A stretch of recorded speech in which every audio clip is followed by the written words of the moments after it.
Welcome back, everyone, to Stay in Your Lane with Triple T Transport. I'm your host, John Maley. Today, we have another special guest, Creg Feilding. Happens to be the CEO, founder of Fusionware is the name of the company, agricultural and tracking software and a TMS system. So want to extend a warm welcome, Creg. Say thank you for participating and joining, and share a little bit about Fusionware and how you guys came about. Well, first, John, thank you for the invite. This is a kind of an exciting podcast that I've been invited to here and to be able to discuss, a little bit about Fusionware and, of course, Triple T and the services that they offer as well. But Fusionware, we actually got our beginnings and genesis in TMS and logistics around moving produce around the country. And that quickly evolved as we acquired and had some uptake in some pretty large growers across the United States. And it evolved quickly from TMS and logistics into a full-blown produce supply chain engine. And since then, we've grown significantly. We handle a large percentage of the Frito-Lay shipping business and McCain and many others. And we now handle a lot of fresh produce as well as frozen produce, as well as just general TMS and logistics as well. Since we got our start in TMS and logistics, we have customers that just use our systems strictly as a TMS system as well. So, we've grown quite a bit. We started in 14 and now move, thousands and thousands of loads every single day, 365 days a year. Well, it's got to be exciting. So you're looking at about the past 8 years. It has really taken off. Yeah, and we see these kind of stair-step elevations. So, as we add additional services, it allows us to expand our clients and what they can actually process through our system and collect the necessary data points. And as such, like I said, we have a pretty eclectic mix of growers, shippers, processing facilities all across United States and North America. Well, and I don't think a lot of people listening today really understand when you say supply chain and software, what it is truly, how important the element is that you bring to the equation from a food safety perspective. I think that is probably a very important part of the timing and your growth. Would you agree?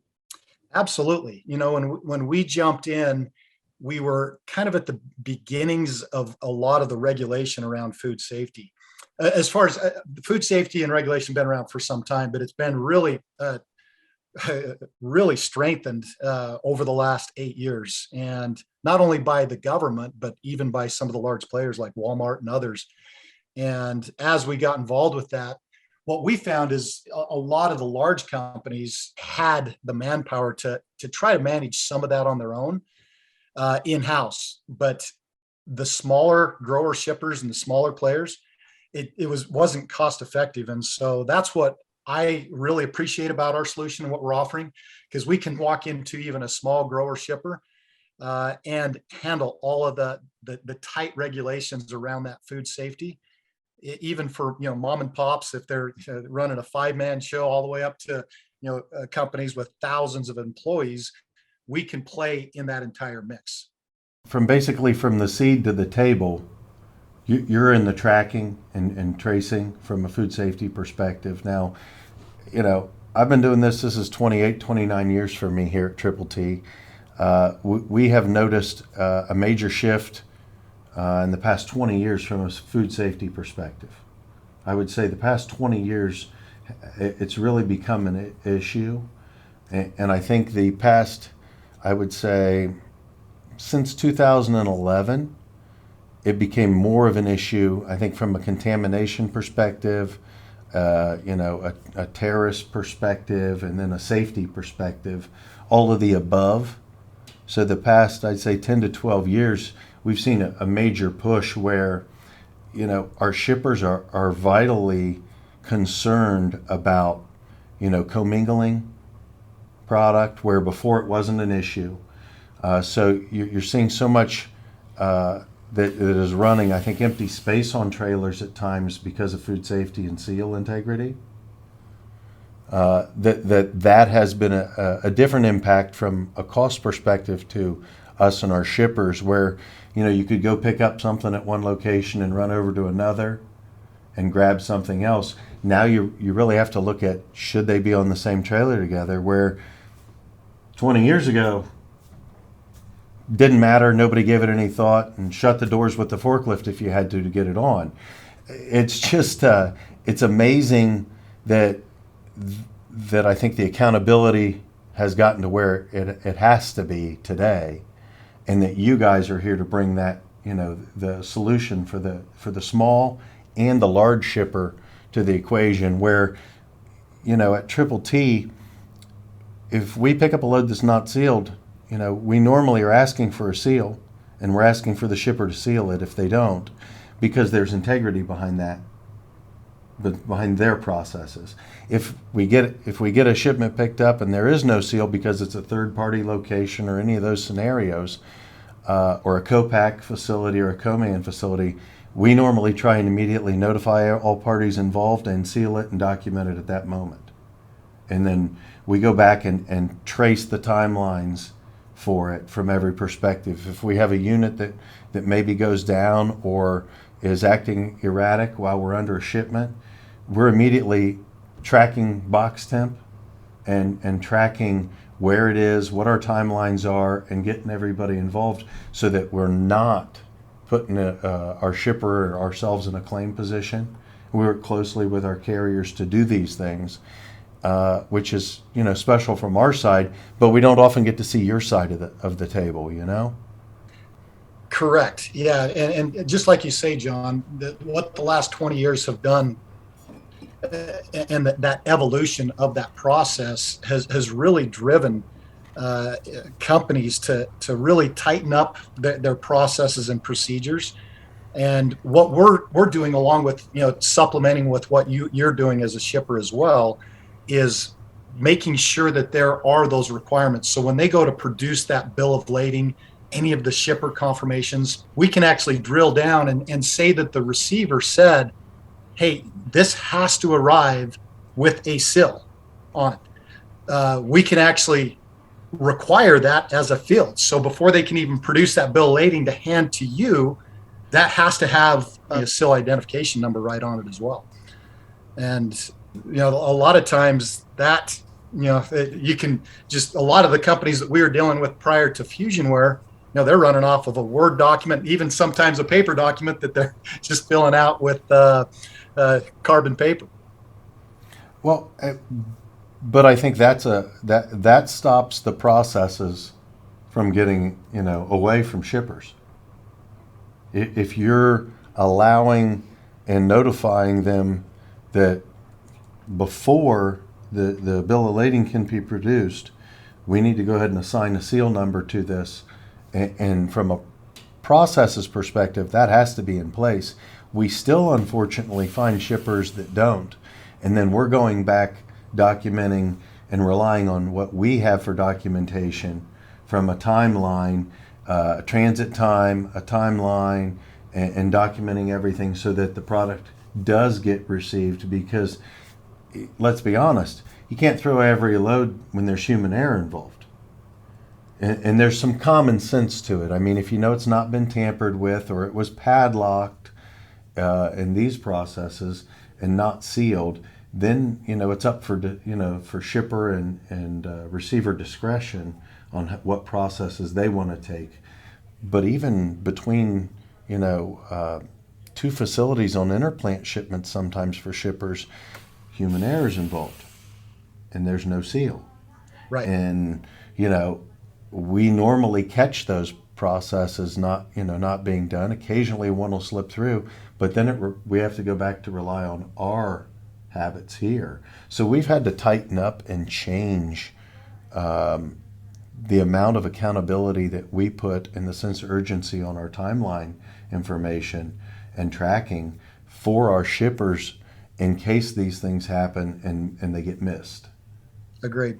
Yeah, and like you said, there's just so many nuances that you have to face on your side to be able to capture that. You've already mentioned several times that you do a multi-pick, a multi-drop, And how do you seal that trailer? And then, from the first pick to the second pick, you have to make sure to send those individual seals along with the driver, so that it is actually sealed up and in place after that second pick or third pick and fourth pick. I mean, we've seen some absolutely crazy things come through our software where there's sometimes 7-8 picks and 7-8 drops. And how is that managed from a seal perspective if it's required on the receiver side? All the opens and closes every single time. It's a challenge. Well, and I think when you're going into so many different facilities, they're not all owned by the same people. They're not operated by the same people. So their SOPs are different at every company, right? So, we're the one constant from an accountability perspective. And at the end of the day, we're the one that's going to have the product sitting on our trailer. Instead of, we'll deal with it when we get there, we like to be proactive. And if there is not a seal, we require that the driver seal it right then and there, note it, communicate to all parties in email, right? Through our EDI processes. So when we make the updates, it uploads to the software. So the updates are real time and marked. But we require that they be sealed. Now, the difficulty, as much as we want perfection, is always in the multi-stop deliveries with different receivers. The shipper may send you out with bills and seals, and you give the paperwork to the stop, and they lose your seal. And then, who's documenting and who's sealing the trailer from an integrity perspective between the stops. So all of that comes into play where, 20, 30 years ago, nobody cared. It was not an issue. So by this time, I'd say we have handled some very large major recalls in the past 15 years, I would say is a good timeline, where, you've got some major shippers throughout the United States. I'm not going to mention names, but they've had recalls. And then their ability to do recalls is somewhat reliant on, do they have your services or not? Right. From a lot, a date code, a lot code from a manufacturing perspective. And I think it's somewhat easier when you're tracking manufactured product, whereas the agricultural products, are you tracking it down to the field where it was grown? If it's all been processed through and handled through Fusionware, we actually go even further than that. For example, potatoes, we actually go back not only to the field, but to the seed that was planted in that field and the genealogy of that seed. And what I mean by genealogy, there's generations of that seed. And so if they're using our entire life cycle, we can pinpoint and say, not only was it in this field, it was this particular block and lot, and it was this generation of seed. And here's the lot of the seed as well. So bear with me and humor me here. When we've done recalls for some of the major shippers over the past 15 years, I think from our perspective, there's a trust there that we're going to get it taken care of in a timely manner. It becomes a sense of urgency situation.